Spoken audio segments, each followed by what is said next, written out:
s katerim nocoj obeležujemo Mednarodni dan Afrike.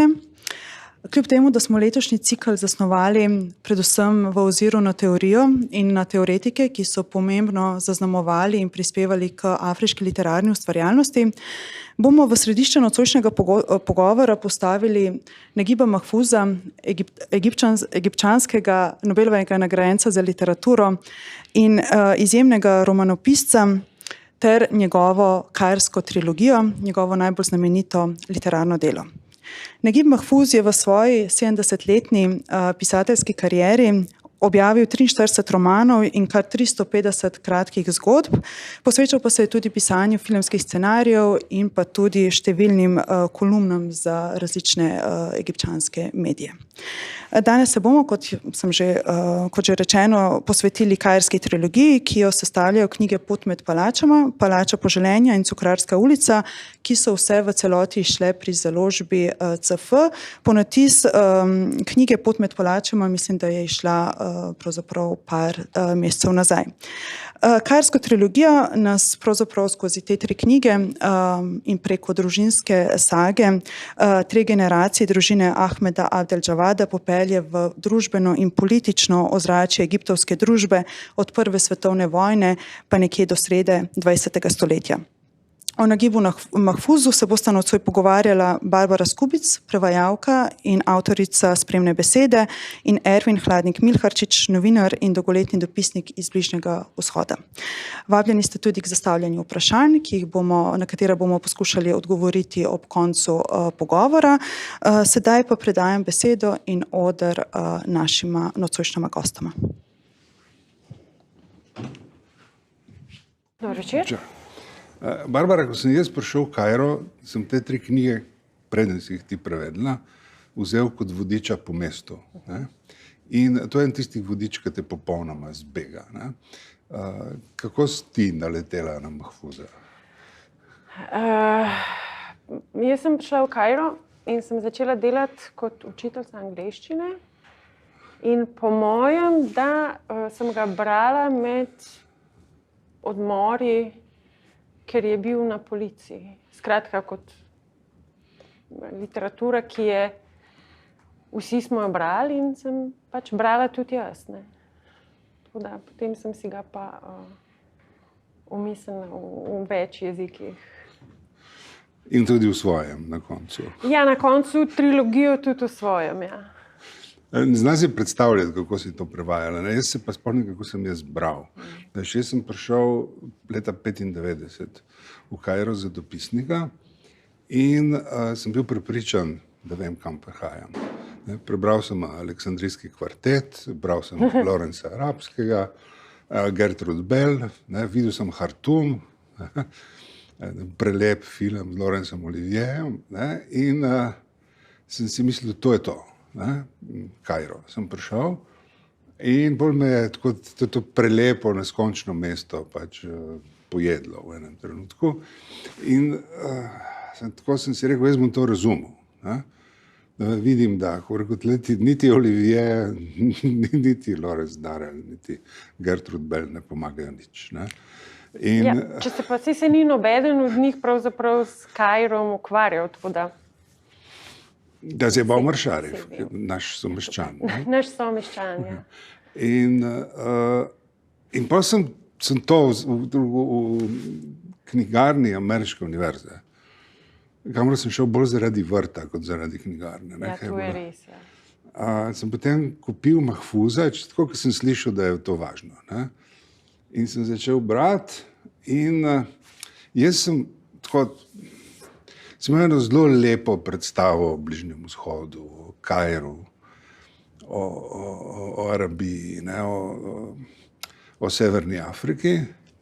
Prav res, mislim, tako, če skombiniraš Aleksandrijski kvartet in 5 stebrov islama od Lorenza Arabskega, dobiš lepo podobo. Z Gertrude Bell, ki se med tem sprehaja, ne, vse izgleda tako, kot Manor House hotel pri piramidah. Bolj sem vzel Mahfuza v roke. In tako je potem korak za korakom so se moje sanje o Bližnjem vzhodu in Arabcih začele krhati ob tem, ki je goljuf Mahfuz, ne? Piše o Kairu, piše pa evropski roman. Ne? Meni se zdel, Mahfuz se mi zdel, da piše tako kot Slovenec. Ne? Stvari se ne začnejo najboljše. Ne? Potem se življenje zaplete. Potem grejo na slabše. Ja. Potem tisto, kar misliš, da veš, bomo počasi demontirali, ne? In na koncu bomo tvoj svet podrli, zdaj se pa znajdi. Ne? Taka je bila moja izkušnja. Tvoja je bila malo bolj izučena, to vem. Jaz nimam, kako bi rekla, nisem imela nekih izdelanih podob Kaira v glavi. Tako da mogoče sem malo manj obremenjeno to brala in tudi mogoče ni pravi trenutek, mogoče pa je. Aleksandrijski kvartet je ena od tistih knjig, ki jih jaz nisem nikoli prebrala. 4-krat sem se jo lotila in 4-krat sem jo tudi odložila na intelektualno polico, tam, ker so predvsej tiste knjige, ki jih enkrat bom prebrala, ampak nisem še prišla do tega. Tako da pravzaprav se ne spomnim, kako sem jaz to brala prvič. Najbrž gotovo z neko podobo Egipta sem jaz čisto zaradi svoje družinske zgodovine vendar imela in ne bi rekla, da se je Mahfuz ravno zelo dobro vanjo vklapljal, ampak jaz sem vendar, takrat še nisem diplomirala, sem pa že končala študij dramaturgije, tako da vživljanje v razne situacije mi nekako, to je moja profesionalna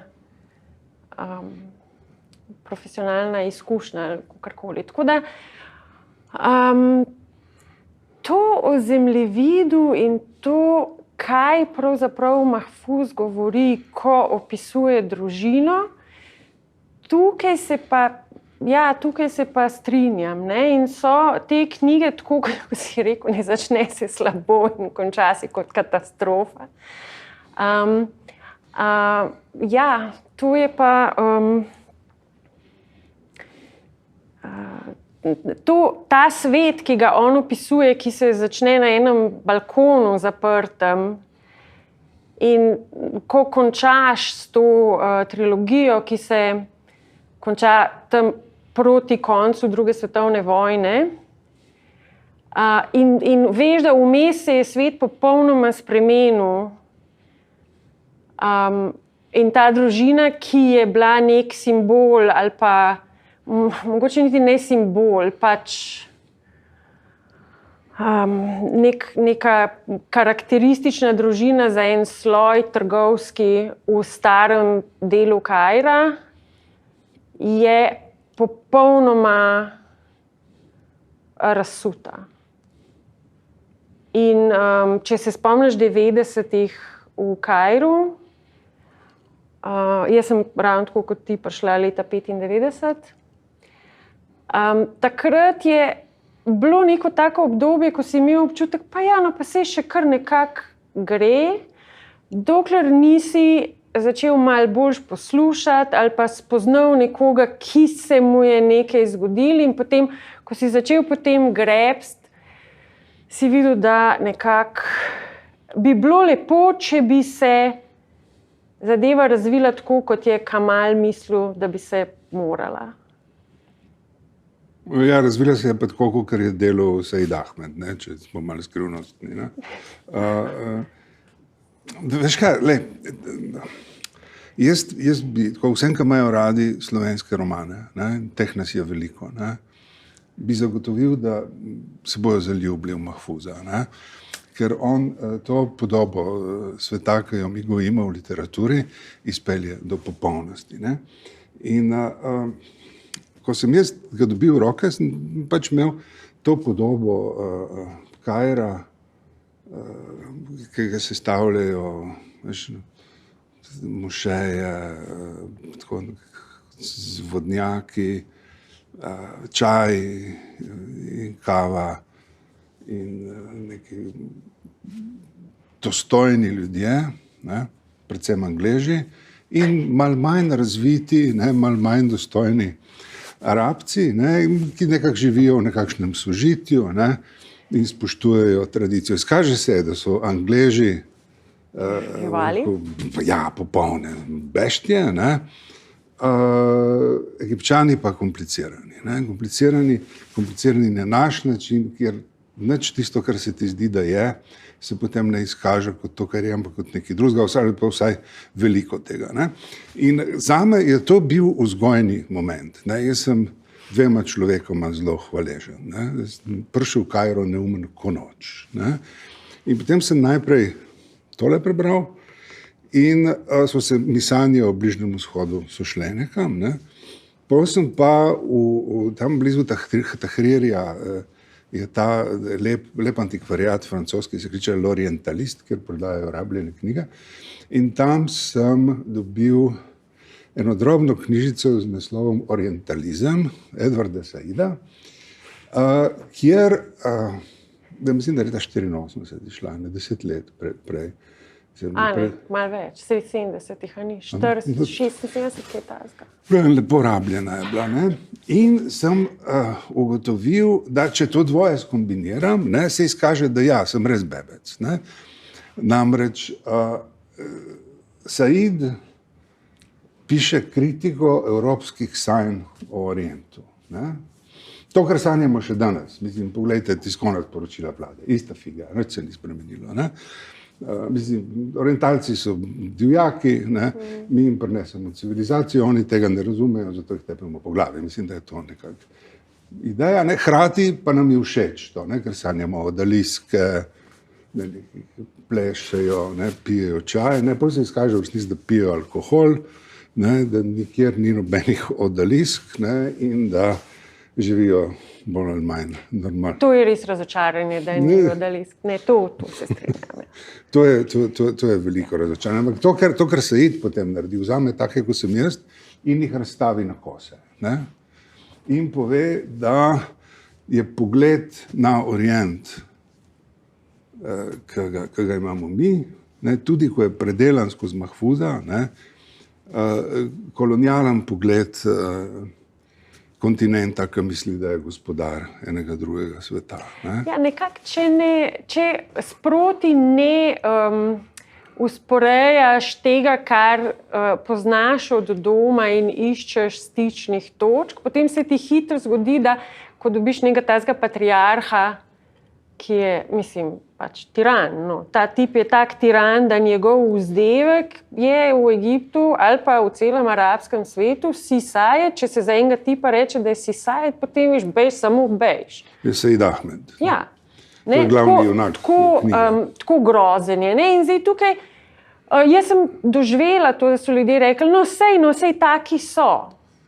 No ja, ampak zraven je še 8, 10, 12, 14 likov, ki so malo drugačni, ne? Ali pa ki so veliko bolj niansirani in celo gospod Ahmed je na enih točkah, ne vem, če ima res kakšne pozitivne lastnosti, ampak sem pa tja se zaiskri kaj, kar bi jaz lahko recimo podprla. Ja, to, o čem knjiga govori o družini Saida Ahmeda, ne? Sisajed, ime mu je Said Ahmed, ne? Ki je popoln tiran. On začne se v knjigi kot tiran, ki nikomur ne dovoli do besede drugače kot takrat, ko on prikima, da se sme kaj reči, ki vedno reagira agresivno, zelo pobožno, zahteva v hiši absolutno sledenje morali, ki jo predpisujejo svete knjige. Ne? Sam je pa pijanc, pa kurbir, pa trgovec. Denar zapravlja. Skratka, ja. Popolnoma neodgovoren. Rečemo veseljak. Ja, zdaj, neodgovoren tu, ne? Ampak ja, zelo problematičen. In kaj ima 3 sinove, pa 2 hčerki. Ja. In vse v nič. Ja.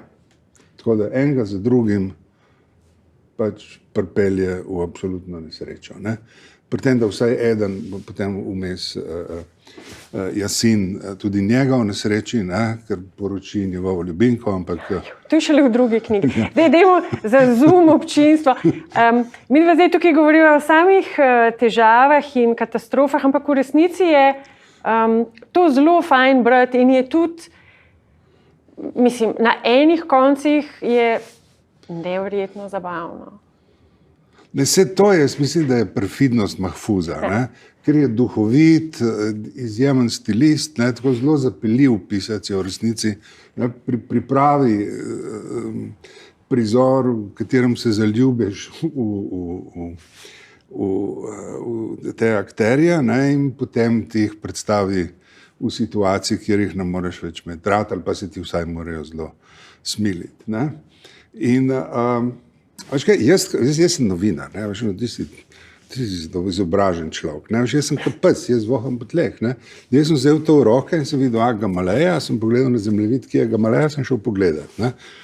Mi je bilo všeč. Ne? Z Gamaleja sem šel dol še na Han el-Halili in sem se počutil zelo orientalno ves čas. Ne? Pa sem se usedel v eno kavarno El Fishawi, se kliče, ki je odprta noč in dan, verjetno od nekdaj, ne? Od Fatimidov naprej, in sem pil čaj in mi je bilo zelo vredno in prosim sem tako poskušal uganiti, kje liki iz knjige živijo in kot hodijo. Mi smo zelo dali v prvi del en zemljevidek. In tudi jaz sem enkrat šla to prav prehoditi in pofotkati. In to je ena od tistih redkih priložnosti, ker to je roman, ki ga vsi poznajo. In tudi tisti, ki ga niso nikoli brali, poznajo TV serijo, pa filme, pa to, ne. Meni je enkrat uspel fotografirati policijsko postajo v Gamaliji, zato ker sem spraševala, a je to policijska postaja, kjer, ne, 3 pikce, in so rekli, ja, ker fotografirate, kar seveda je ostro prepovedano. Fotografirati policijske postaje je...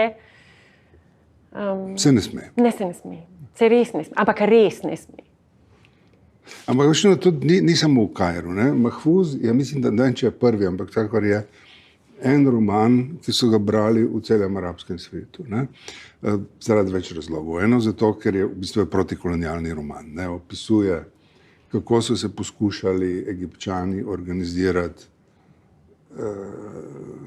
k uporu proti britanski nadvladi, najprej leta 1919, v dogodkih, ki so jim rekli revolucija, ne, potem z razglasitvijo neodvisnosti kasneje in potem pač v bistvu do konca druge svetovne vojne, ki že napoveduje Nasserja v resnici in drugo revolucijo. Ne. In je tak zelo nazoren političen roman, ne, o upiranju avtoriteti, ne, kjer so lahko tudi v družinskem očetu, ki je tiran, prepoznali svoje predsednike in v Angležih prepoznali svoje zatiralce domačega izvora. Ne. In kar se je Mahfuzu zgodilo, pred čemer se je potem celo življenje branil, ker so njemu prepisovali nazore junakov iz njegovih knjig. Kar se je potem zgodilo enemu pisatelju iz našega časa, Alaju al-Aswaniju v Jakubijanski palači, ali Jakubijanovi palači, nekaj, mislim, da tudi kolegica prevedla. Ne, za isto založbo? Ja, ki je vzel podoben princip kot Mahfuz, samo da je vzel eno palačo sred Kaira in je pogledal, kako lahko to palačo do temeljev porušimo z zgodbami njenih stanovalcev in so potem njemu pripisovali nazore likov iz knjige. Ne? Skratka, se je čitalo in Mahfuza in Aswanija kot opozicijskega pisatelja, kar je bilo za nagiba Mahfuza malo nenavadno, ki je dobršen del svojega življenja preživel kot glavni državni cenzor za literaturo, ki je odločil, kaj se sme objaviti in če se nekdo dobi nagrado in kdo ne. Ampak v arabskem svetu so ga pa razumeli kot tega, ki jim je odprl vrata do vsaj narativnega upora. Ne? Ja, to so te dvojnosti in zadrege ljudi, ki ni samo enkrat tega naredil Mahfouz. Je potem s tistim romanom Dan, ko so ubili predsednika, se je še enkrat spravil v težave. Da seveda ne govorimo o tistem romanu, ki je bil prepovedan, Otroci naše ulice. To je tisti roman, zaradi katerega so ga potem zabodli. Sicer 30 let po tistem, ko je roman izšel, ker roman je izhajal kot podlistek v časopisu in vsak, ki je kdaj živel v kakšnem totalitarnem ali pa delno totalitarnem ali pa pač takem režimu, kjer se je kdaj kaj zgubil, recimo, ve, da serializiran roman v časopisu, tukaj se da vse sorte spraviti skozi, ker cenzor pogleda del po del in to je okej, potem kakšen del zgine pa se pojavi naslednji teden ali pa kaj takega. Bralci pa seveda vejo, kaj morajo narediti. Brati, izrezovati liste in potem prebrati celoto. Celota pa seveda ni. Je šel roman v Bejrutu, bil napisan leta 1959, po mojem, šel v začetku 60-ih v Bejrutu, ampak je šel takoj v razrez. In ga je bilo zelo težko dobiti. Potem je pa izšel, po mojem, da konc 90-ih preveden in šele po letu 2000, po mojem, v arabščini. In vedno so problemi, ampak Mahfouz je bil takrat že zelo star in je potem tudi umrl 2006. Tako da, ja. Ker to, Mahfouz ti pomaga razumeti niti ne toliko Egipta 20 ali 30 let.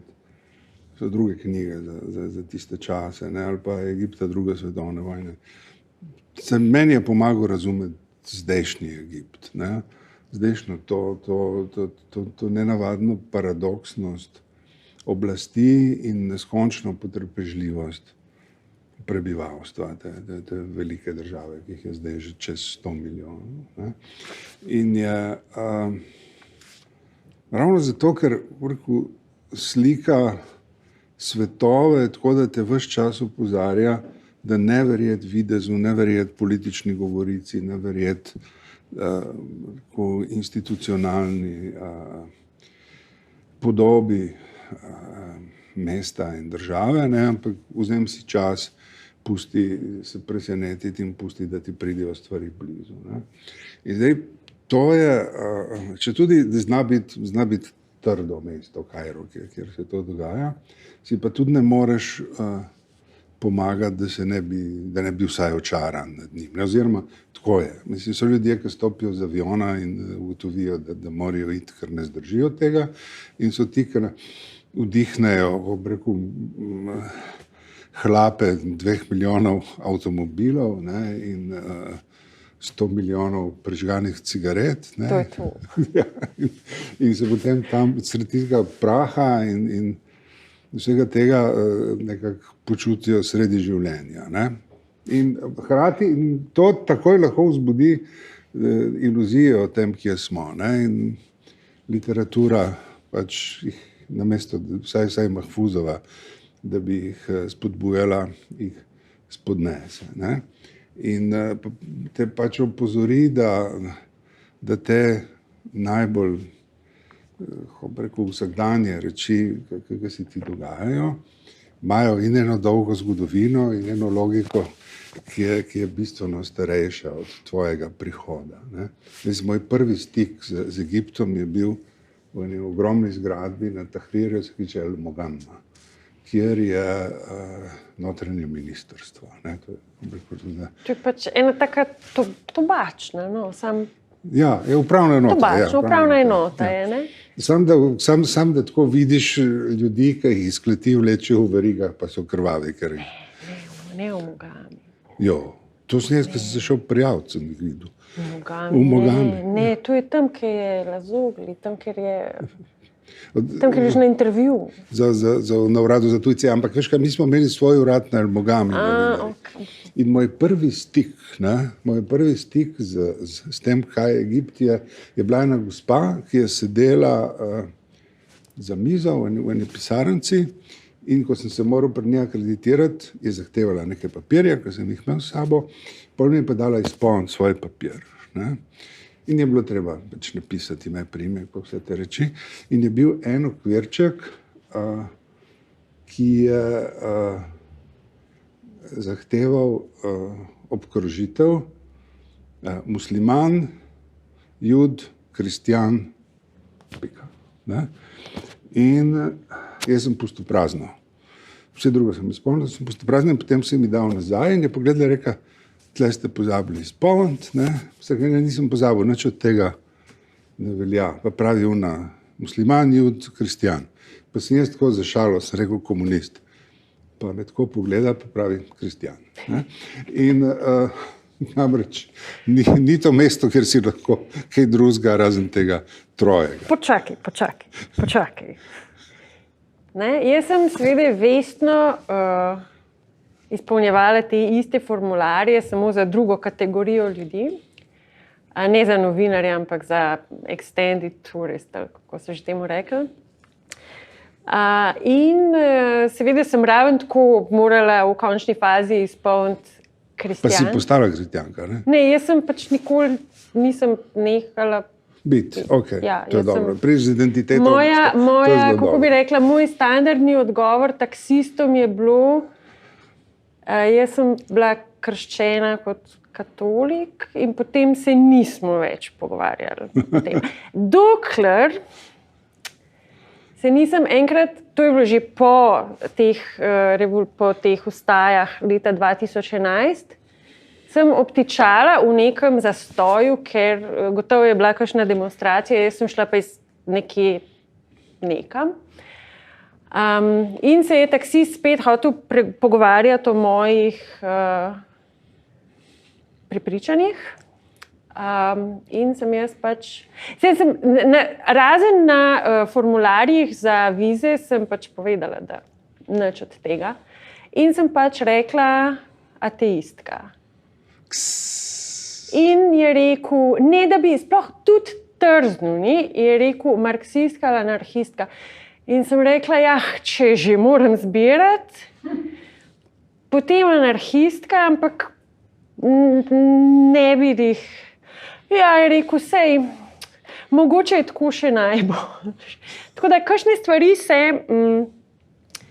se seveda spreminjajo. Jaz sem to je tako klasično vprašanje, ne, kire vere ste, in potem sem jaz na eni točki začela govoriti, da nobene, in nisem nikoli imela nobenih problemov. Moja logika je bila, da če so dovolj stari, da vprašajo, potem so dovolj stari, da slišijo odgovor. Poleg tega sem pa poznala čisto dovolj ateistov v Kairu, da se mi je zdelo, da to ni tako zelo nezamisljivo. To se je tudi meni zgodilo. Mislim, da prvi, s katerim sem zares se spoprijateljil, je bil Haniš Krala, ki sem jaz enkrat rekel, ja, ti si komunist, ne? Rekel, veš kaj, jaz nisem nikoli bil član komunistične partije Egipta, ampak jaz sem bil član ene frakcije levo od komunistične partije Egipta. Ne? To so te razsvetlitve, ki jih dobiš v muslimanskem svetu. Drugi je bil Mohamed Sid Ahmed, ki je pisec, ki je bil član centralnega komiteja Zveze komunistov Egipta in je bil zaprt, ne? Pod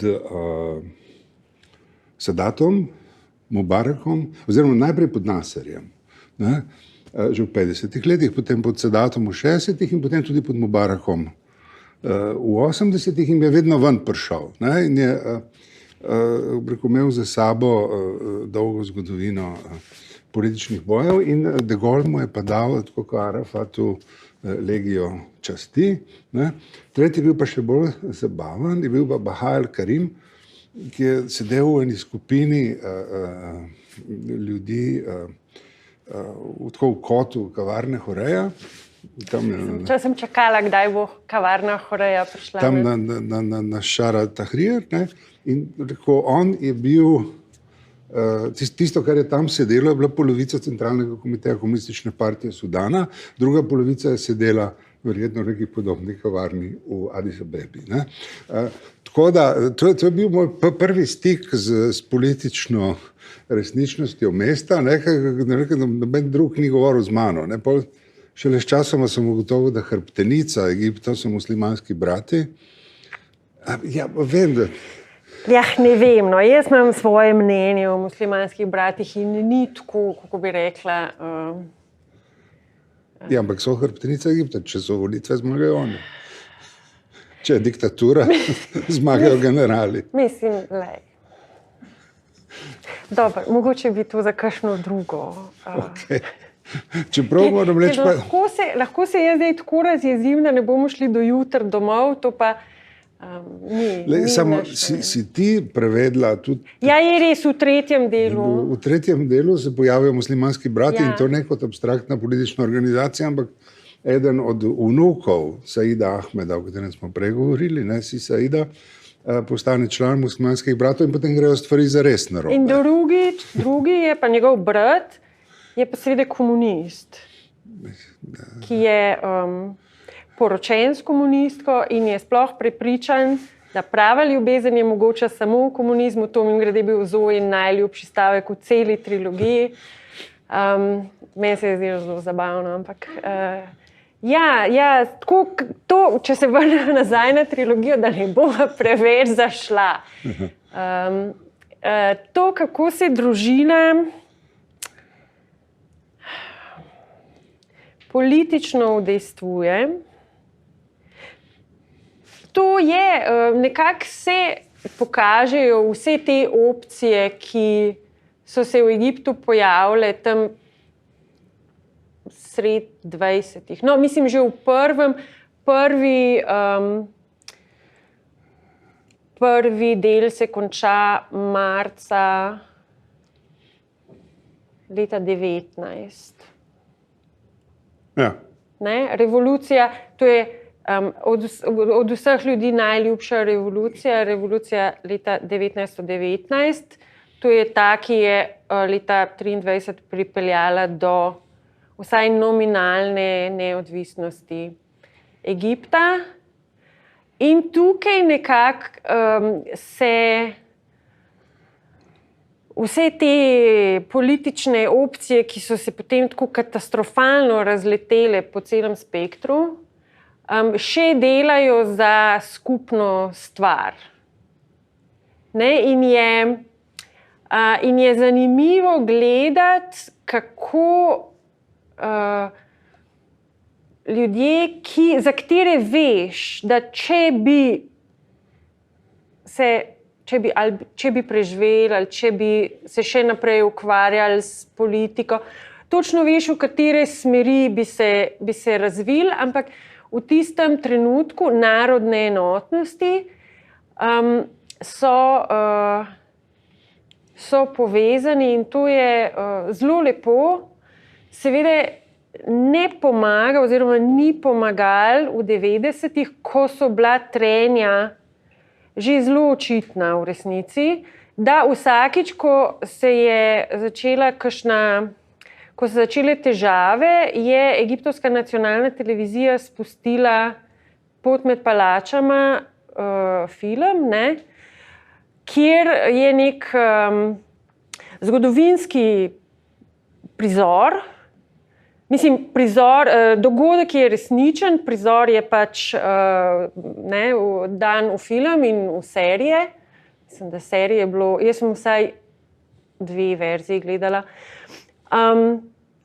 kjer nek koptski duhovnik nagovori občestvo v mošeji. In to, takrat, ko so dali Pot med palačama na televizijo, smo rekli, ok, nekaj ne bo v redu, nekaj se je začel. Ampak, če pa to gledamo kot pač zgodovinski dogodek, je pa ta revolucija bila nekaj, kar je bilo izjemno pozitivno. Ne, in zdaj jo je ta revolucija svobodnih častnikov in potem Nasserjev režim in potem ta brutalni neoliberalizem, ki sta ga izvajala, mislim, politika odprtih vrat pa Mubarakove reforme, so jo popolnoma vdušili in je šele recimo v tem tisočletju postala spet malo bolj zanimiva za Egipčane kot referenca.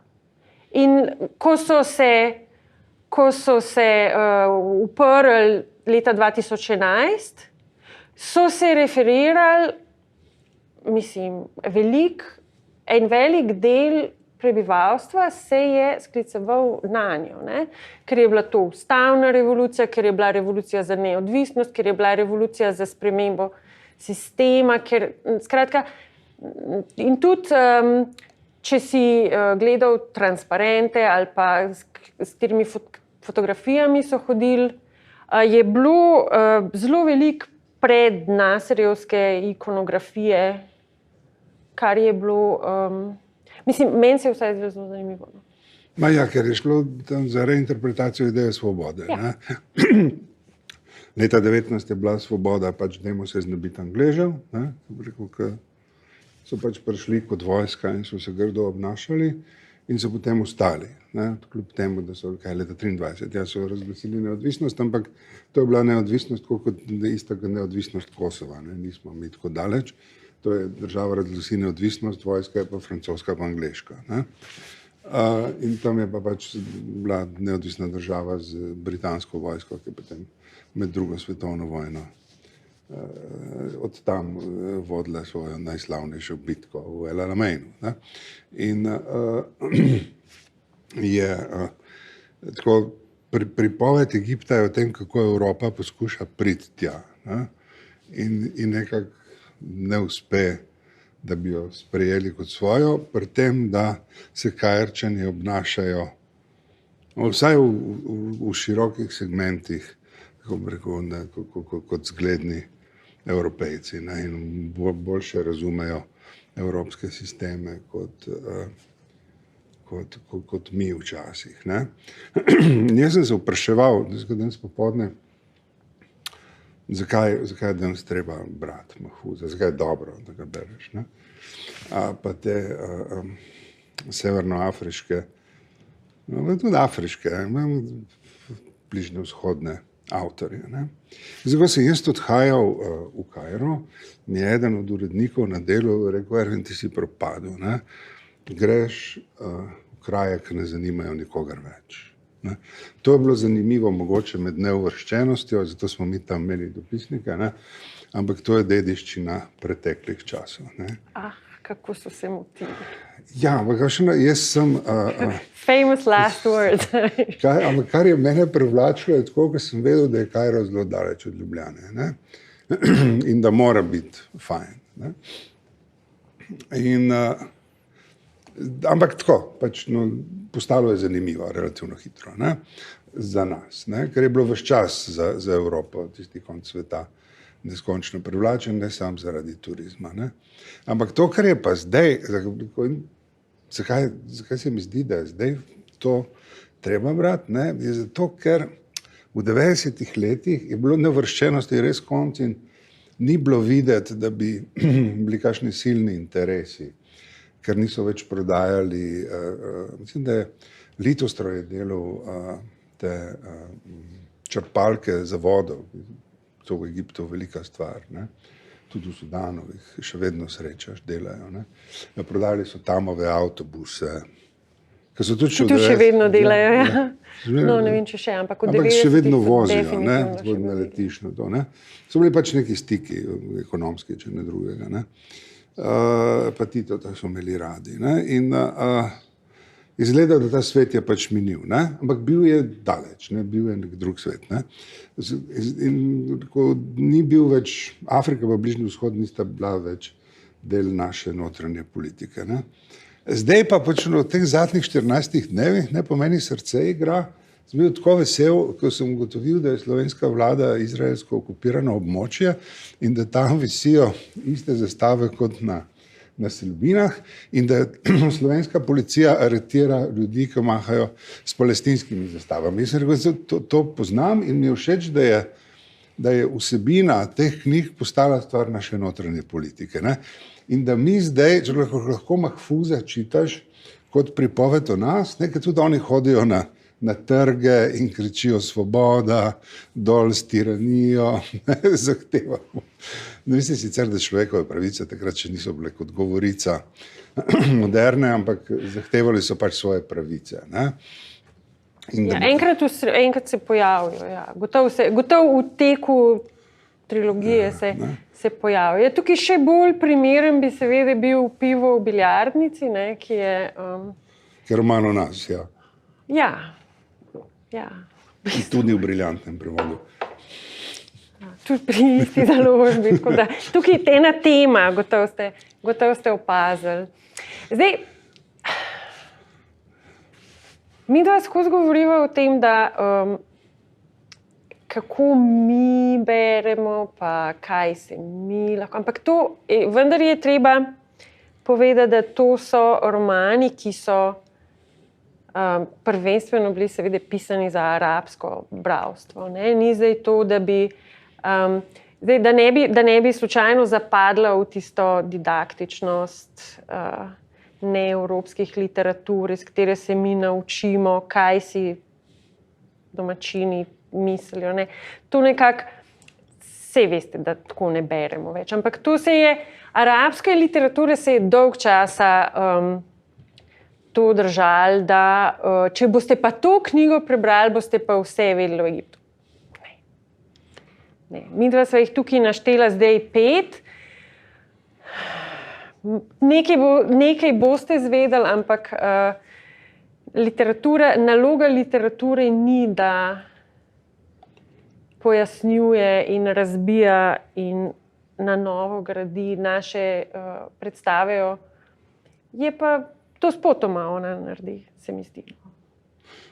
Tudi je nepravično pisatelja pač postaviti pred to vprašanje, koliko tvoja fikcija ustreza resničnemu svetu. Ampak to se dogaja. Mislim, to se recimo za arabskim romanom se to dogaja neprestano. Da romani, ki nekako, in to še vedno, mi dva zdaj govoriva trilogija je bila napisana sred 50-ih. Mi dva zajedno se zdaj tukaj nostalgično se je spustila globoko v 90-ta, kar je 30 let nazaj, kot vemo. Ampak pazi, šele koliko, nekih 7-8 let potem, ko je dobil Nobelovo nagrado. Ja, to je res. In tudi preveden je bil...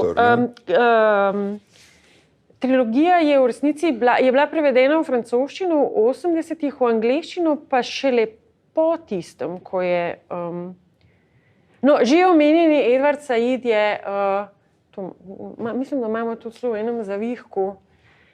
Enkrat so ga vprašali, katere knjige bi predlagal v prevod iz tretjega sveta, seveda. Ne? In je predlagal Nagiba Mahfuza in so mu rekli, da arabščina je pa malo kontroverzen jezik. In to govorimo o 80-ih, ne? In tako kot, ker mora biti malo ironije in nepričakovanih obratov v literaturi in v življenju. Tista, ki je spravila trilogijo v angleščino, je bila Jacqueline Kennedy, ki je bila urednica pri Doubledayu in je ona izsilila pravzaprav, da je trilogija izšla. Tako da... Jackie Kennedy. Kako pa ona na to naletela? Po mojem brala francoski prevod, ker francoski prevod je bil starejši. Ampak ja. Ampak ne, pred letom 90 Evropa in Amerika in skratka ta svet Mahfuza ni poznal. Pa ne samo Mahfuza. Mislim, mi smo v resnici, smo mi imeli ravno mogoče zaradi neuvrščenih in srečo, da smo pravzaprav imeli stalen dotok literature iz neuvrščenih držav. Je res, da so bile prevedene prek tretjih jezikov ali kaj takega, ampak vseeno v zavesti slovenskega bralca so to pač literature. Ne? In ko pač greš v knjižnico, je to med romani, ne pa v nekih posebnih nišah, kar se dogaja v knjižnicah, recimo, kje drugje. In to je nekaj, na kar smo, po mojem, lahko upravičeno ponosni. Še nekaj sem hotela reči, s temi prevodi. Zdaj, v zadnjih letih se prevaja bistveno več arabske književnosti, kot se jo je prevajalo kadarkoli prej. Govorim zdaj tukaj za, recimo, Egipt in Severna Afrika. Severnoafriške, recimo maroške književnosti, razen v francoščino, se skoraj ni prevajalo. Zdaj pa je tega bistveno več in to je pomembno, ne? Zato ker to, kdo govori tvojo zgodbo, dejansko pomaga pri oblikovanju podobe, ki jo ljudje imajo o tebi. In je problem, če ti nimaš možnosti povedati svoje zgodbe. To ni zdaj, po mojem, samo za arabske in za afriške ali pa ne, avtorje. Mislim, da so avtorji iz nekdanje Jugoslavije, vključno s Slovenci, imeli enake težave, ko so se poskušali plasirati na tuje trge. Ne, bilo je neko določeno obdobje, ko samo ene teme so ti dovoljene, obča človeška zgodba pa ne. In ta trilogija je pa nekaj, kar govori občo človeško zgodbo na en zelo dostopen način, hkrati pa vso to didaktiko ti nekako servira, kako si rekel, zvito? Ja, mislim, ja, prefrigano, ne. Ali se motim? Ja. Veš kaj, mislim, tle, po moje knjige čitaš na različne načine, ne. So knjige, ki jih preberem v političnem ključu, si ne morem pomagati, ne, ker me zanima pač politično ozadje okolja, iz katerega je prišlo. In pri enih knjigah je to relativno enostavno, če vzameš Kena Saro-Wiwa, ne moreš mimo njegove zgodbe, ne, in Barabačejo tudi ne, in še Darwiša, da ga čitam tako, ne, ampak pol, ne vem, Adhaf Souhijev, imam vedno težave z izgovorjavanjem, Souhijev, ja. Njo pa pač bereš kot prelepo literaturo, pol se ti zaplete v revoluciji, ko postane sama, so njenega sina, so njenega sina zaprli, se mi zdi. Ja, vem, da so ga aretirali večkrat. Ampak on ima to srečo, da je tudi britanski državljan, tako da po mojem, čeprav ti v Egiptu to ne pomaga prav veliko, ne? Ja, če si v Egiptu, kot je, ne, ampak nečake, vse nečake, ne. Ja. Se pravi, Allah... Ja, Allah je še zdaj. Allah, ne vem, če bo prišel kdaj. Zapor, ja. In to zato, ker so sodelovali v uporu na Tahrirju, ne. In zdaj jaz pač njenih knjig ne morem drugače vzeti v roke, kot da imam v glavi ključ tega, kaj se je dogajalo na Tahrirju in kako sem ga sam doživel, ne. Ne morem odmisliti tega, ne. Rad bi rekel, da bom vzel to spoštovanjem do avtorice, bom to prebral kot knjigo, ki mi da veselje branja in nič drugega, ne. Ni tega še pri kriminalkah afriških ne zmorem. Smo že pri kriminalkah. V redu. Vse bom pustil ob strani. Kaj? Pustil ob strani, ne? Kaj kriminalke? Ja. Ampak to je, pa ne vem, a je to, se pravim, ali je to zgolj percepcija sveta, ki je politična, ne, ali se lahko sploh izogneš pri prebiranju literature, ki izhaja iz političnih situacij, ki so v našem fokusu, ne, imperialnem ali kolonialnem, vseeno, kako mu rečeš, ne, se lahko izogneš, da jih bereš kot politična literatura. Jaz mislim, da če si izogneš, se težko, no, ampak če vsaj ne greš v branje, kako se reče confirmation bias? Skratka, da ne iščeš tega, kar bo potrdil tvoje, bom zdaj rekla predsodke, ampak najbrž mnenje, ki si ga ustvaril na podlagi že česa, kar nima nekak realne podlage, potem si že naredil en velik korak. Tako bi jaz rekla. Zdaj, mogoče sem jaz tukaj malo morebiti sem posebej pasja, ko pride do arabske literature, zato ker je to eno od stalnih vprašanj. A je to roman na ključ? Kdo je ta človek? Lahko bereš tako. Zdaj, moje vprašanje je vedno, a bi šli francoski roman tako brati? Ja, nekatere ampak ne pa celotni literature. To je tisto, pred čemer bi jaz opozarjala. In se mi zdi tudi, da se je ta pristop v Sloveniji vsaj bistveno popravil. Ja, veš kaj, to, kar ne gre pozabiti, je, da zdaj je arabski svet cvetoča demokracija. Tako kot cel svet je cvetoča demokracija. Ampak dobršen del literature, ki smo jo brali, je pa bil napisan v diktaturah. Oziroma bom rekel tako, v nedemokratičnih sistemih ali pa v državah z omejeno stopnjo demokracije? Ja, z demokratičnim deficitom ali kakorkoli, kar je zdaj moderno. In tam pač ne moreš mimo tega, da včasih kakšnega pisatelja pač zaprejo. In veš, da tudi, ko bi rekel, tudi največji, mislim, da tudi Darwish mu ni všlo, da ne bi sedel, Darwish je največji palestinski pesnik, ampak tudi on je sedel v zaporu. In pač je,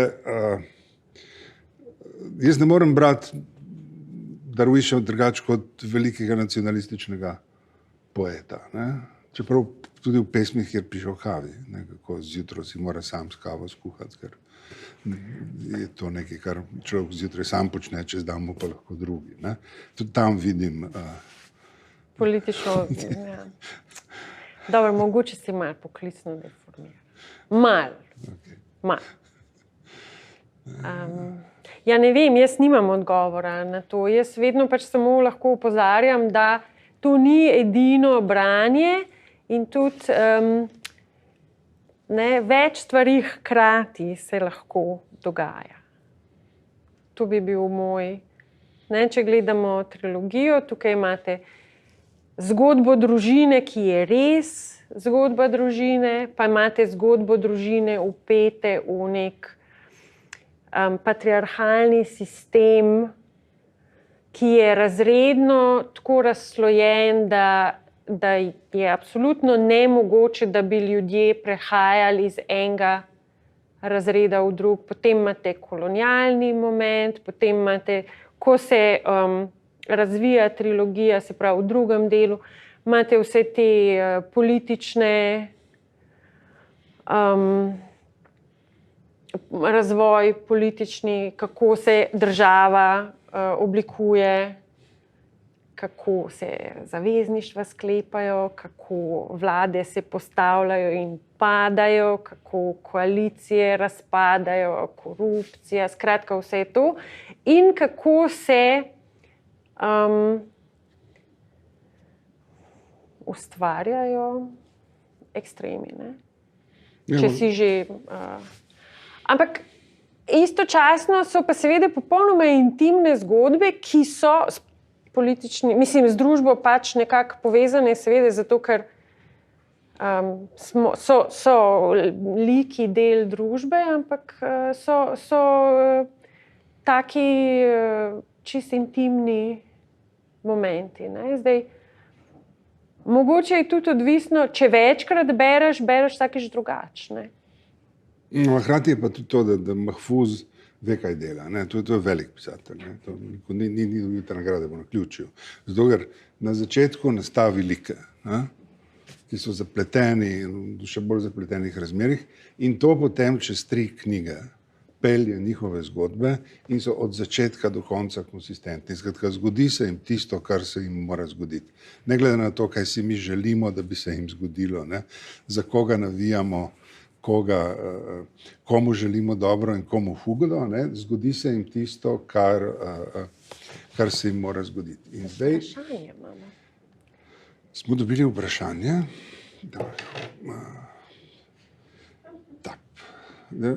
Sem, da ga jaz nimam.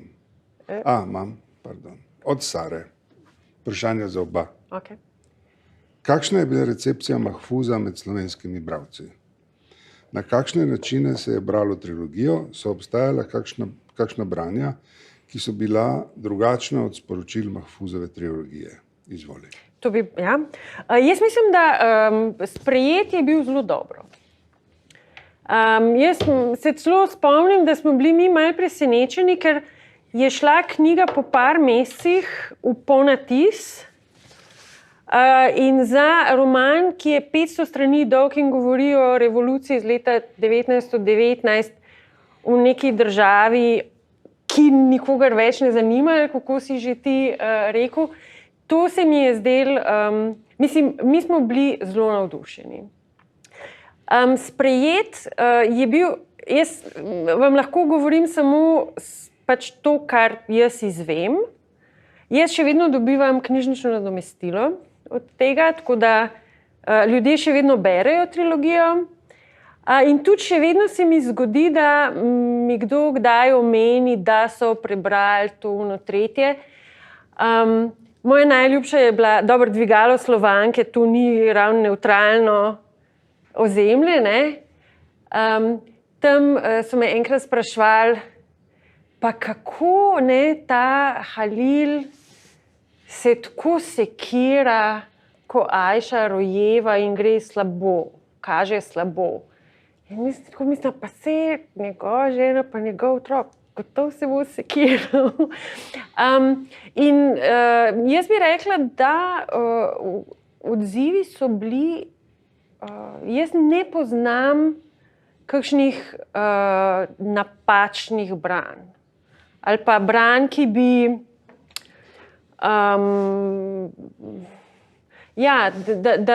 da bi bilo kakšno nerazumevanje ali pa bom uporabila Ervinov ljubljeni izraz, orientalističnih branj Mahfuza v Sloveniji, jaz jih ne poznam. Tudi mislim, da kritiško je bilo dobro sprejeto. Zdaj, lani jeseni je šel ponatis, ki je sicer malo osvežena izdaja, ampak prevod se je presenetljivo dobro obdržal v teh letih. Smo pa spremenili spremno besedo, zato ker tudi prevajalka se je vmes kaj še naučila in malo dekolonizirala, tako da smo posodobili ta pripomočke za branje smo imeli, zdaj pa imamo nekaj drugega, pa sem pozabila kaj. Pač ta pojmovnik, ki je bil na koncu, ki razlaga stvari o državi in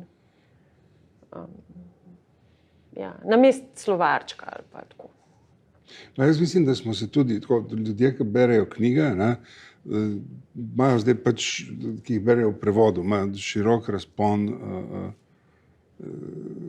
prevodov afriške in bližnjevzhodne literature in mislim, da da je mogoče vzeti te knjige v roke, tako da so knjige, da vzameš knjigo zato, da jo prebereš, da ne jemlješ turističnega vodiča, tako kot sem jaz vzel Mahfuza in tudi svetopismo, bom rekel potem po Bližnjem vzhodu, ampak da bereš kot knjigo, da je to zdaj že samoumevno. Tako kot je bilo samoumevno, kot sem jaz hodil v gimnazijo, da je bila v knjižnicah ena polica ameriške literature in je nisi vzel v roke kot, nisi vzel knjig, ne vem, Chuck Loninga, Marjorie Morningstar, Drevorase v Brooklynu ali pa Normana Mailerja, Goli in mrtvi, nisi to vzel kot traktate, skozi katere boš razumel Ameriko, ampak kot knjige, ki so dobro napisane. In mislim, da se tudi zdaj, če vzameš katerega koli teh priznanih avtorjev, malo bolj resnih, mirno lahko vzameš v roke in vidiš, da so prekleto dobri pisatelji v katerem koli jeziku in v katerem okolju. Ne? Ja, jaz mislim, da to je ena od pozitivnih stvari in je velika prednost, ki jo ima. Mislim, jaz jo pač vidim kot prevajalka, ko se pogovarjam s kolegi, ki prevajajo recimo v angleščino. Oni morajo veliko več težav imajo pri tem, da prepričajo urednike, da je nekaj dobro ali pa da je vredno, da je pač vredno, da se bo prodajalo pravzaprav, ne? Ali pa da se bo bralo, zato ker slovenski bralci so vajeni brati prevode. Ja. Nam je normalno, da beremo. Še eno vprašanje imamo. Upamo, da Sari sva odgovorila. Marko Jeglič, če bi Mahfuz bil danes živ, kakšne karakterje bi po vašem mnenju vključil v trilogijo?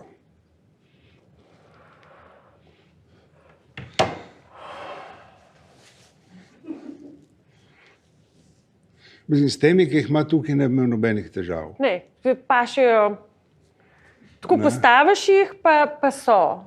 Ja. Zdaj sem še vprašanje, če kakšen nov manjka. Ne? Ker namreč, če iščeš zdajšnji Kairo, ne? Če iščeš tiranijo, jo imaš. Ne? Pa še ta razlika je, tako kot je Barbara enkrat zelo lepo rekla, ne? Da Mubarak je začel kot diktator in končal kot tiran, El Sisi, zdajšnji predsednik Egipta, pa je začel kot tiran. Ne? Tako da, kar se tega konteksta tiče, ja, to si ti meni rekla.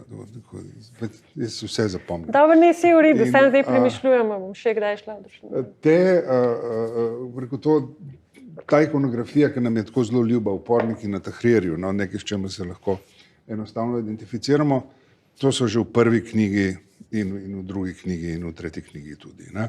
Skratka, ljudje, ki grejo na ulice zato, ker drugje se jim zdi, da drugje ne morejo, da drugje ni reprezentacija njihove želje po svobodi, ne? Zato grejo na ulico. Tako da te so že noter. Ne? Mislim, tako bi rekel... Oportunisti so noter. Pa tudi, kako bi rekel, zoprni patriarhalni liki, ja. Ne?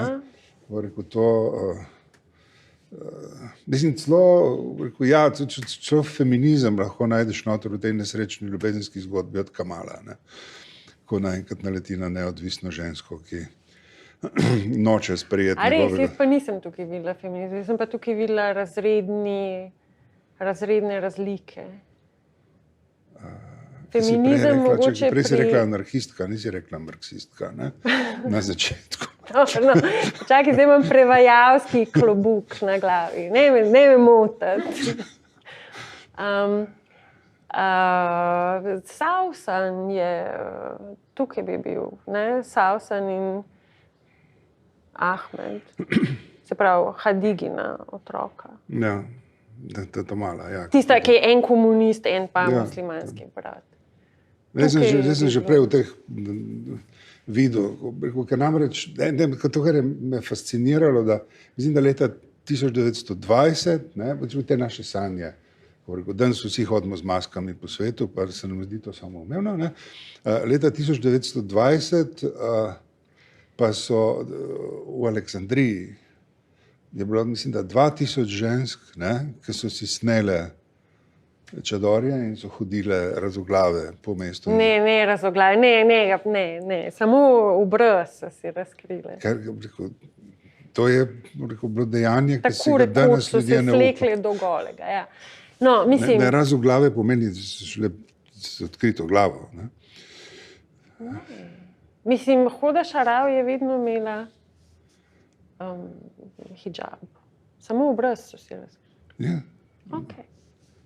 Od tam smo odkrili so obraze. No, ja, to je. Glede 1920, ne, skratka, ta ideja osvoboditve je bistveno starejša od naših fantazij.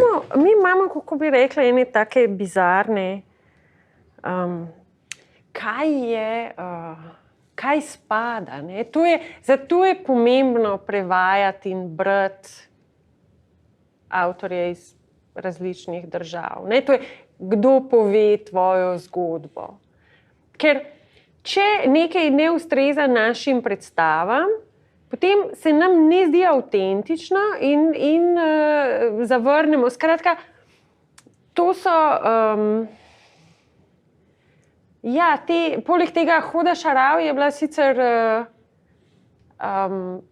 taka najbolj vidna borka za pravice žensk v tej zgodnji dobi, recimo zgodnjih 20-ih. Ni bila pa seveda edina, predvsem pa ni bila edina, ki je hodila naokrog z razkritim obrazom. Kmetice so to delale skozi, samo z njimi se nihče ukvarja. Sem spet malo marksistična. Okay. Ne. No, ampak to hočem reči, ne, da mi imamo neke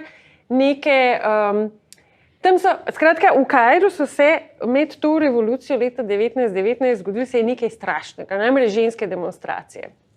Ženske demonstracije so izgledale tako, da 300 žensk visokega razreda se je zbralo in so tam marširale po centru Kaira, takrat še seveda lepo zakrite in vse. In to je bil velik škandal. Seveda, običajne ženske, tiste, ki niso bile iz visokih krogov, so demonstrirale ves čas, skupaj z moškimi in s tem se ni nihče ukvarjal. Tukaj, zato jaz potem sem v drugem delu, kjer ti vidiš feminizem, jaz vidim razredne razlike.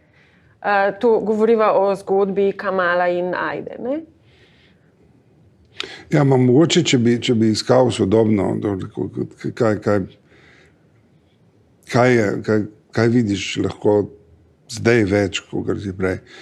Ampak tako zdaj, že zadnjih 30 let mogoče. So tekstilne delavke iz Delte, ne, ki stavkajo, ne, ki imajo sindikate, ki grejo na ulice kot sindikalistke s socialnimi zahtevami. Ne. Te knjige so precej moške knjige. Ne. Tu je velik žensk, je pri Mahfuzu, ampak glavni liki so moški, ne, in tudi glavni lik je moški. Ne. Mogoče bi pač veljalo to, v tej knjigi ženske niso delavke zares, ne, v industrijskih okoljih. Ne, zato, ker gre pač za neko, bomo rekli, malo meščansko. Recimo, ja. Said je trgovec. Ne. Pa ne preveč, mislim, neko tako majhno trgovino. Trgovino. Pač trgovec, mali trgovec. Tako, kot je milijon v Kairu. Ne. Ja. Ampak mislim, da je prav industrijske delavke. Ne, to se potem, jaz bi to potem nekako dala v tretji. V tretjem delu se mogoče začne malo govoriti o pač družbi širše. Ne? Drugač pa ne, drugač je tle Mahfuz, mislim, da je tak pameten romanopisec, ki ustvari karakterje, ki sodijo v knjigo, ne, tako ne manjka, ne, nobena zgodba se ne izteče v prazno, ne, vse. Ja, vse se nekako zapre. Zdaj, čakaj, da greva nazaj na vprašanje, kakšne karakterje bi danes pisal. Jaz mislim, da še vedno bi vsi ti liki lahko mislim, še vedno vsi funkcionirajo. Zdaj, a bi kakšne nove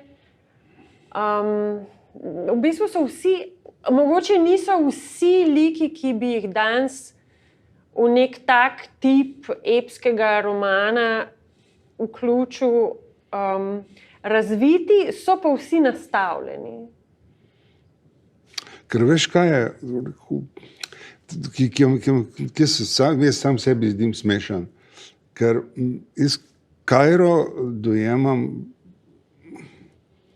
pa tudi, ko rekel, če greš gor na jug, ne, do Hartuma, pa še naprej, kot nekaj, kjer so različni časi prisotni. Ne. A veš, tako kot v arhitekturi, ko se ti zdi, da gledaš nekaj islamskega, pa pol ti pove, da tisto spodje je pa faraonsko, ne, ali pa rekel, je nekaj krščanskega, sem na vrhu so pa dali nekaj faraonskega in to sobiva. Ne. Pol, če vzameš, zgradijo neko prelepo, novo, moderno palačo, ne, in greš eno leto kasneje mimo in že zgleda tako, kot Bruegelov Babilonski stolp. Ne? Je že nekdo na strani, tam, kjer je bil prostor, že naredil neko barakco, kjer nekaj prodaja, ne? Nekdo tam naprej je neko poličko bršraufal na marmorno tesneno, pa ima polnilce za telefon. Ne? In potem srečaš nekoga, ki gre v galabeji, v tej pidžami okrog neko brisačo na glavi, ne? In izgleda tako, kako da je vstal iz faraonskih časov. Ne? In zraven so pač poslovneži in poslovne ženske, ki hodijo okrog v teh uniformah poslovnih ljudi, ne? In to vse hkrati živi eno na drugem, eno pod drugem. Ne? Vključno s tem, da nekako reveži živijo na strehah hiš, kjer živi srednji sloj, mogoče tudi kakšen bogataš. Ne? Jaz ne vem, a je ta podoba, ki jo imam, ne? Da je Mahfuz v tem pogledu lahko sodoben, ne? Da te njegove zgodbe se lahko odvijajo danes z minimalnimi kozmetičnimi popravki. Ne vem, če to nekaj, kar si želim, da bi tam bilo, ali je res. Ne? Po mojem, da bi šlo. Zdaj, a bi on to naredil, tega pa ne vem. Ker on se je kot pisec ene parkrat predelal. Ne, njegovi interesi, ki jih on ima, so relativno ostri. Ne, po trilogiji si vzame kar nekaj časa pavze in potem pridejo ven ti Otroci naše ulice, kjer začne eksperimentirati z jezikom, postane veliko bolj alegoričen, ker to je realističen roman. Ne? To je pač v tej tradiciji realističnega epskega romana. In medtem ko potem pa nekaj časa eksperimentira in s zgodbami, in s liki, in z jezikom, z metaforiko. Tam pa tudi on meša, ne, čase, pa zgodovinska obdobja, ki so biva. Kaj imamo? Nekaj imamo v slovenščini prevedeno. Teh kratke zgodbe. Tukaj kratke zgodbe bi jaz zelo priporočala. Kaj pa imamo? Gotovo nekaj imamo. Poglejte na Kobis. Tako da, ne vem, to je pač to vprašanje, a danes lahko še pišemo tako, kot so pisali pred 50 leti. A ima to smisel, ali moramo iznajti nove forme, ali bomo iste teme obdelovali, ali bomo samo v neko novo formo predelali, ali bomo začeli pisati nekaj popolnoma drugega. To so ta vprašanja. Usodna, ja. Ja. Ampak,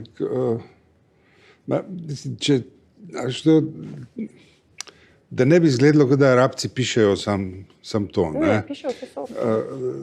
Tako je, ne morem mimo Džamala, tvojega prijatelja, Mahđuna.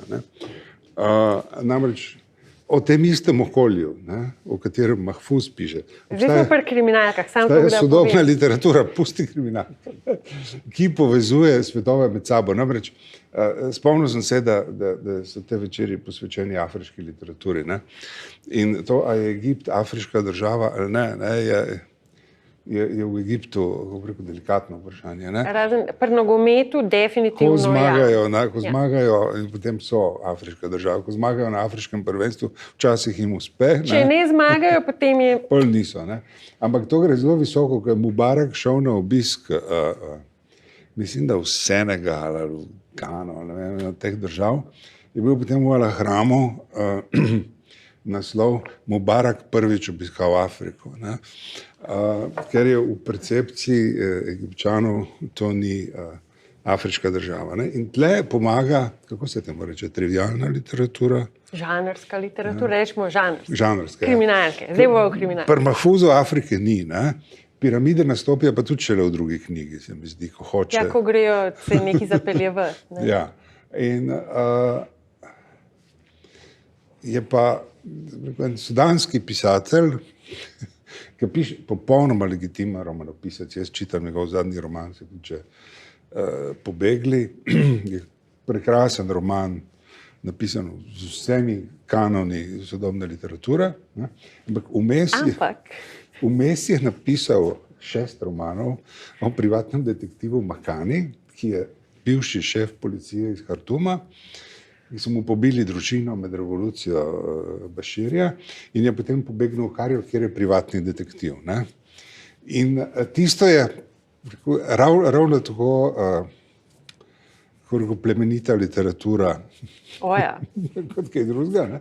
In zdaj je pa, mislim, afriški pisatelji vejo, da je treba razvijati like. Ne? Zdaj ima pa še drugo serijo privatnih detektivov, kjer je on.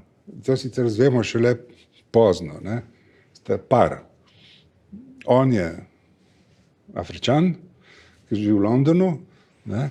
Muslimanskega porekla, ni čisto jasno porekla, ali se je sam odločil v enem trenutku, da najde Boga, ampak potem ga je tudi zgubil. Je videl luč, pa si jo odpovedal, kar je največji greh. Ne? Njegova partnerka je pa hčerka britanskega špiona v Teheranu in Iranke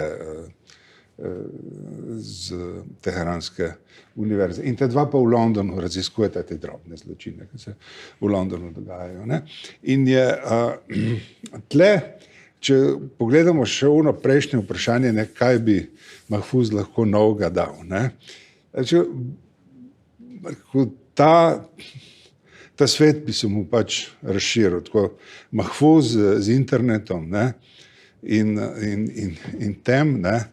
Da bi mogoče lahko sestavil ene like, ki so manj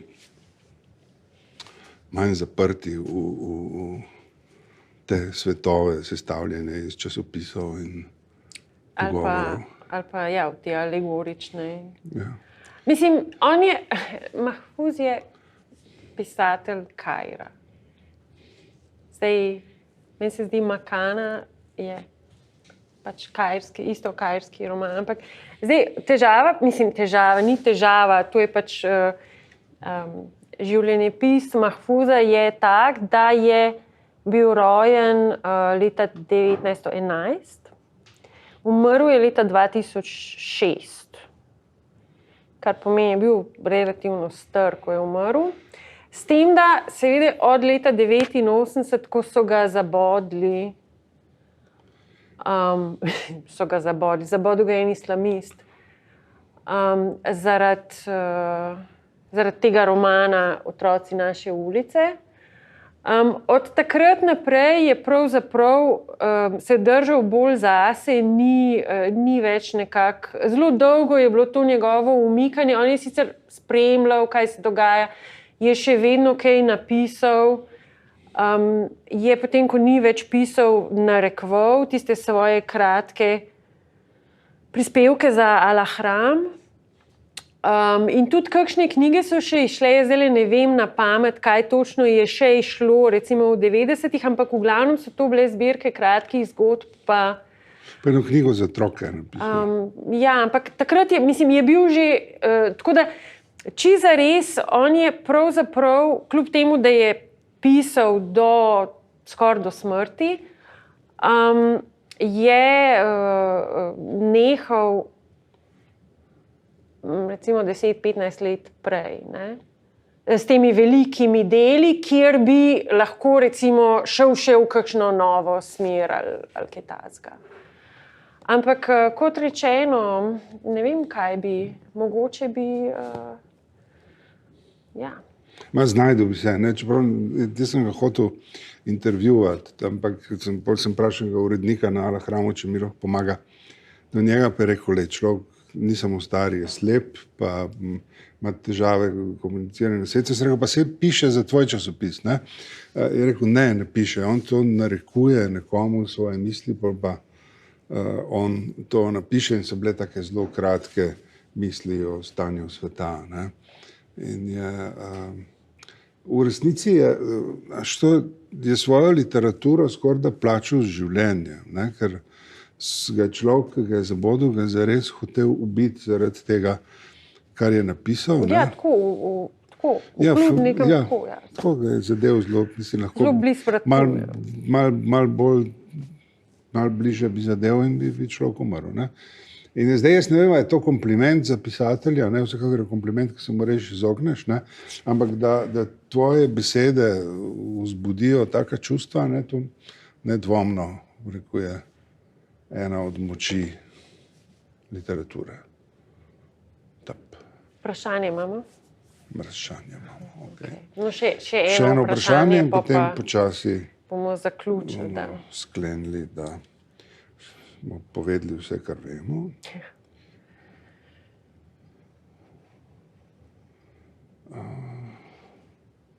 No, sploh niso vprašanja, ampak so komplimenti.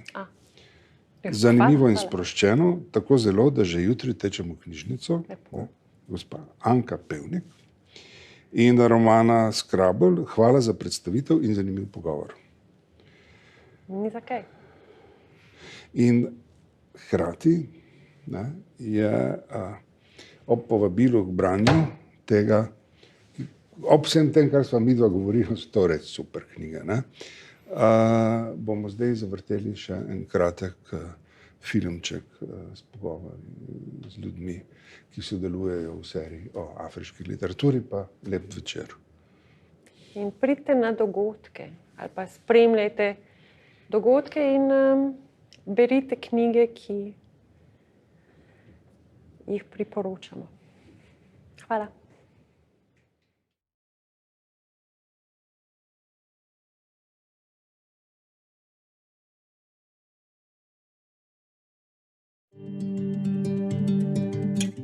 Ko govorimo o afriških književnostih, bi si predvsem želela, da bi si zavedali, da gre za celo literarno celino, z veliko raznolikostjo umetniških in literarnih tradicij in seveda avtorskih pisav. In da je vsaka prebrana leposlovna knjiga pač enkratno umetniško delo in ne neka bližnjica k celostnemu pregledu. Branje vseh teh literarnih glasov je pomembno, ker z drugačnih in raznolikih gledišč pripovedujejo zgodbe našega skupnega sveta, ki ga preprosto ni mogoče razumeti vse njegove kompleksnosti, če ga gledamo samo z enega zornega kota. Jaz sem leta 1996 prišel v Kairo kot dopisnik z eno torbo knjig. Imel sem Aleksandrijski kvartet, Gertrude Bell in kupico britanske kolonialne literature, spominov in potopisov po Bližnjem vzhodu, ki mi je ustvaril fantazijsko podobo Egipta in cele regije. In sem sanjal klasične sanje Evropejca o Arabiji. Potem sem pa v knjigarni Ameriške univerze sem kupil Mahfuza in sem začel brati to, kar je znano kot kairska trilogija, in so se mi vse sanje o Bližnjem vzhodu in o Kairu zrušile v resničnost države, ki je kompleksna, ki je polna kontradiktornih prebivalcev, resničnih ljudi z tisočimi različnimi značaji in življenjskimi zgodbami, ki nimajo absolutno nobene zveze z našimi fantazijami o tem, kaj Bližnji vzhod je. Tako da, zakaj bi človek bral Mahfuza? Zato, da stopi na resnične tla enega sveta, o katerem sicer samo sanja. Brat ga je pa mogoče dobro skupaj z Edwardom Saidom in še kom. Moja mama je Novomeščanka, moj oče pa prihaja iz Gane. Kot majhna deklica sem odraščala predvsem v slovenskem okolju, slovensko kulturo, doma smo peli slovenske pesmi, brali smo slovenske pravljice, slovenske knjige. Šele nedavno sem prišla v stik z afriško kulturo, preko mojega ustvarjanja, moje umetnosti, in zato sem zelo hvaležna za prostore, kjer lahko kot potomka Afričana, sama, predvsem pa tudi moji otroci, odkrivam nekaj, kar je po eni strani meni tujega, po drugi strani pa pravzaprav meni lastnega, kajti svojih globokih korenin pač ne moreš zatajiti. Zbirka Moderni klasiki zarisuje zemljevid svetovne literature in vanj seveda spada tudi afriška literatura oziroma bolje rečeno književnosti afriške celine.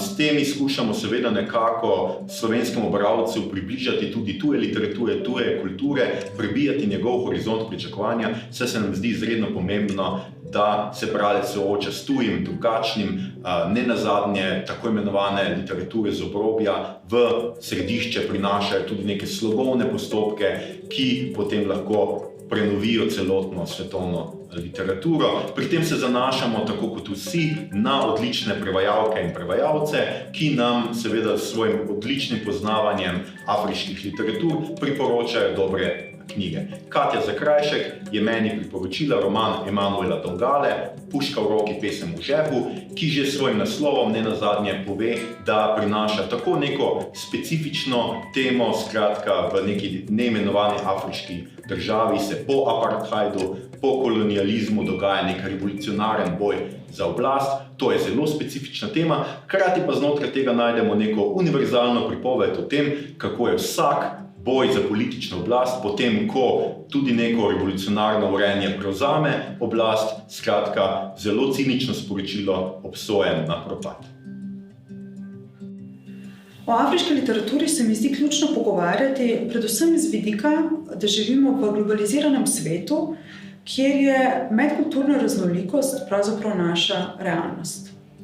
Kljub temu, da mediji oziroma šolski kurikulumi to ponavadi ne odražajo, je afriška literatura pravzaprav nek način, skozi katerega lahko vstopimo ne le v afriško literarno ustvarjalnost, temveč tudi znotraj primernega konteksta v afriško politično, estetsko in predvsem kulturološko realnost. Založba CF izdaja afriško literaturo predvsem v dveh zbirkah.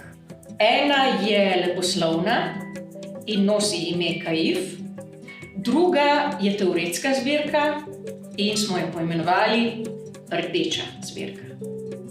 V leposlovni zbirki so izbrani resnično veliki in vrhunski avtorji sodobne afriške literature, to pomeni literatura 20. stoletja in leposlovje 20. stoletja in 21. stoletja. Enako velja za Rdečo zbirko, le da imamo tam avtorje, ki premišljujejo družbeni kontekst stanja na afriški celini, tudi pogosto v odnosu do nekdanje kolonialistične Evrope.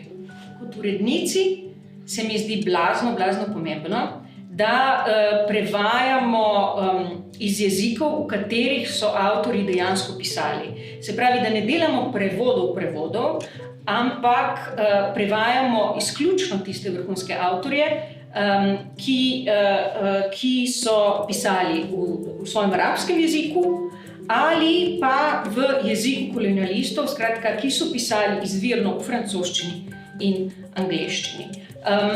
To se nam zdi preprosto fair zaradi enake obravnave in širjenja obzorij, ki jih lahko da poudarek na literaturi, ki preprosto ne sme biti v današnjem času evropocentrična. Evropocentrizem je že dolgo. Mislim, da celo Evropa oziroma zahodni svet se tega še vedno ne zaveda.